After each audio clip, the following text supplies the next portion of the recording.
Europe 1. Le journal de 8h présenté par Victor Pourchet. Bonjour Victor. Bonjour Lionel et bonjour à tous. Tous derrière nos bleus ES. L'équipe de France féminine se présente en 8e de finale de la Coupe du Monde de foot contre le Maroc.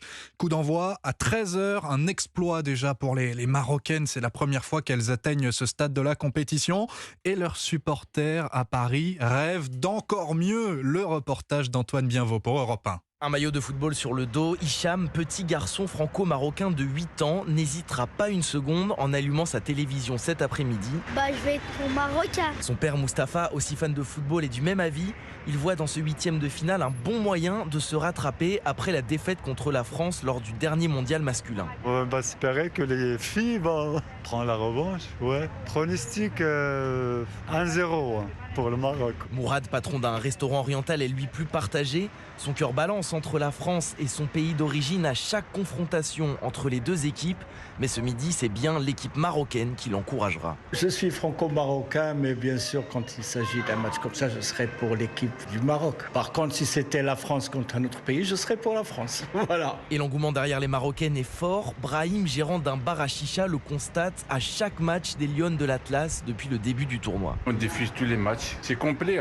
Des fois, ils regardent par la fenêtre. Des franco-marocains qui sont fans, vraiment, ils viennent tout le temps. Le patron a d'ores et déjà prévu d'installer davantage de sièges dans son bar pour accueillir un maximum de supporters cet après-midi. Et ils y croient, les fans marocains, on l'a entendu. Mais ceux des Bleus, ils en disent quoi ? Personnellement, j'ai envie d'y croire. On a espoir qu'on puisse gagner. J'aime beaucoup Karchaoui. Après, Renard, parce qu'elle tient toujours la défense et qu'elle est toujours là à la fois offensivement et défensivement. On va gagner. Allez les Bleus! Voilà, c'est bien ce qui me semblait. Allez les Bleus, on reviendra sur ce France-Maroc dans le journal des sports dans quelques minutes. Europe 1, 8h03. Dans l'actualité également, les nombreuses questions autour de la garde à vue d'un homme à Forbach en Moselle. Sa femme l'accuse de séquestration et d'actes de torture pendant 12 ans. Le procureur s'est dit très prudent sur les faits. Il évoque des incohérences dans le récit de la victime. Le suspect, lui, nie formellement ces accusations. L'actualité à l'étranger avec cette question ce matin. Va-t-on vers un apaisement au Niger ? La diplomatie est le moyen préférable pour résoudre la crise dans le pays, déclare ce matin le chef de la diplomatie américaine Anthony Blinken. Après l'ultimatum des pays ouest-africains de la CEDEAO, la voie de l'échange semble prendre le pas sur une potentielle intervention militaire, notamment car de très nombreux pays africains ont rejeté ces derniers jours cette dernière option. Caroline Baudry. Sur 6 pays frontaliers du Niger, 3, l'Algérie, le Tchad et le Bénin, se sont prononcés contre une action armée. Au Nigeria, les sénateurs ont appelé à renforcer l'option diplomatique. Enfin, le Mali et le Burkina Faso soutiennent carrément les putschistes. Cette géographie est simplement incompatible avec une intervention militaire de la CEDEAO, selon Jean-Joseph Boileau, chercheur à l'IRIS, spécialiste des pays émergents. Les seuls 2 pays qui, pour l'instant, envisageraient, c'est le Sénégal et la Côte d'Ivoire. On ne voit pas très bien comment ils iraient tout seuls. Le rôle de l'ultimatum, ça a été d'une part donc de tester la capacité, on va dire, d'unité à l'intérieur du Niger, et d'autre part, c'est comme toujours, les Africains sont d'excellents diplomates, d'essayer de trouver une sorte de sortie de crise qui ne valide pas le énième coup d'État. Un coup de bluff, résume ce spécialiste qui affirme que le régime militaire nouvellement installé sera donc très difficile à déloger. Caroline Baudry pour Europe 1 et la CEDEAO a annoncé la tenue d'un nouveau sommet extraordinaire sur la situation au Niger. Ce sera jeudi. Au moins 5 morts et 31 blessés. C'est le bilan de 2 frappes russes sur un immeuble résidentiel de la ville de Pokrovsk à l'est du pays. Kiev qui annonçait également que les centrales nucléaires sous son contrôle seront en pleine capacité avant l'hiver pour fournir de l'électricité. Direction la Grande-Bretagne et cette présentation, on va dire, atypique d'une nouvelle politique migratoire par Rishi Sunak. Sur fond de musique punchy, avec un ton déterminé, le Premier ministre britannique a publié hier soir une vidéo sur Twitter, une vidéo en 5 points, façon exposée pour présenter ses mesures visant à contrer la venue de migrants illégaux aux États-Unis, avec dans son viseur notamment les désaccords avec la France sur les traversées de la Manche qui se multiplient. Voilà 5 choses que je vais faire pour arrêter les bateaux. Première chose, je vais proposer des lois qui ne permettront pas de rester sur le sol britannique si vous êtes venu de manière illégale. Deuxième chose, avec la France, nous aurons un accord qui arrêtera les bateaux à la source avant même qu'ils ne traversent la Manche. Avec l'Albanie, j'ai négocié un accord efficace. Le nombre de traversées depuis ce pays a été réduit de 90%. Troisième chose, j'ai augmenté de 50% le nombre de raids pour réprimer les travailleurs illégaux. Quatrième chose, je mets fin à la farce des migrants illégaux accueillis dans les hôtels aux frais du contribuable.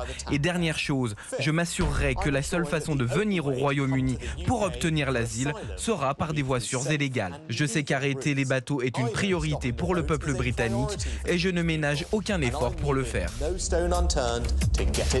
Le Premier ministre britannique Rishi Sunak. 8h06, la suite du journal sur Europe 1, Victor Pourchet, Lionel Gougelot. Retour en France avec une loi qui devrait bientôt être adoptée pour encadrer le réflexe de nombreux parents, c'est-à-dire publier des clichés de mineurs sur les réseaux sociaux. La proposition actuellement en débat à l'Assemblée nationale, son objectif, encadrer cette pratique qu'on appelle parfois le charenting et qui n'est pas sans danger. Le reportage européen de Delphine Schiltz. Une journée au parc et des enfants qui se rafraîchissent sous les jets de fontaines, assises sur les marches. Nawel surveille ses enfants. Elle aime immortaliser et partager ces petits moments de joie et de vacances sur son compte Instagram. Alors c'est aux îles Canaries et c'est mon fils avec la plage en fond. Qui a accès à ce compte ? Il est public, donc tout le monde. Est-ce que vous avez pas peur des fois qu'on puisse récupérer ces photos ? Non, j'ai pas peur. Moi, je les partagerai pas. À l'âge de 13 ans, il existe déjà en moyenne 1300 clichés d'un enfant sur Internet et de vrais risques se cachent derrière cette pratique devenue si naturelle, comme le rappelle Sochi Tassim de l'association de protection de l'enfance Caméléon. Il y a le côté cyberharcèlement, quand ils vont grandir, peut-être que des camarades de classe vont pouvoir tomber sur ces photos, donc il peut y avoir des brimades, des moqueries. Parmi les plus graves, les risques, c'est plutôt à usage pédocriminel. Des personnes qui recherchent ces photos, qui les collectionnent, qui en font usage notamment parce que elles fantasment dessus. Les associations conseillent donc de paramétrer chaque réseau social pour limiter l'accès aux photos, ou mieux encore de partager avec son entourage uniquement dans des groupes privés. Et ces photos-là, vous allez en voir beaucoup sur les réseaux sociaux aujourd'hui. Des photos de chats, c'est leur journée internationale aujourd'hui. Et pour l'occasion, Alexis de la Fléchère est allé rencontrer 2 passionnés de ces petits félins, Jeanne et Wassim, qui tiennent un hôtel pour chats à Paris. Donc lui, il est sur sa gamelle. Tu restes là, Bimon ? Pour moi, la journée internationale du chat, c'est tous les jours. Parce que du coup, j'en ai au travail et quand je rentre à la maison, j'en ai encore. Je ne me lasse pas et c'est vrai que le chat, c'est une créature que je trouve très énigmatique, mystérieuse, hyper attachante. C'est des antidépresseurs parce qu'on parle souvent de ronron-thérapie et il a été démontré scientifiquement qu'effectivement, les ronronnements d'un chat ont un effet apaisant sur l'homme. Je le vois au quotidien, être entouré de chats toute la journée, ça fait se sentir bien et le chat est une thérapie, oui. Il y a quelque chose chez le félin qui inspire à la fois de la beauté, à la fois de la crainte, la crainte du prédateur, et d'une manière générale, comme je disais, même dans l'histoire de l'art, il est présent tout au long des siècles. Le reportage d'Alexis de la Fléchère pour Europe 1. On va faire un petit tour en ronron-thérapie, Lionel. Mais vous savez que ça marche, Moi, j'ai un CD de ronron. Ça marche. Ah oui, vraiment. Vous me le prêterez. Oui, il est sorti il y a quelques années. Oui, si vous avez un lecteur de CD, avec plaisir. Bon, on va vous laisser. Merci, Victor Pourchet.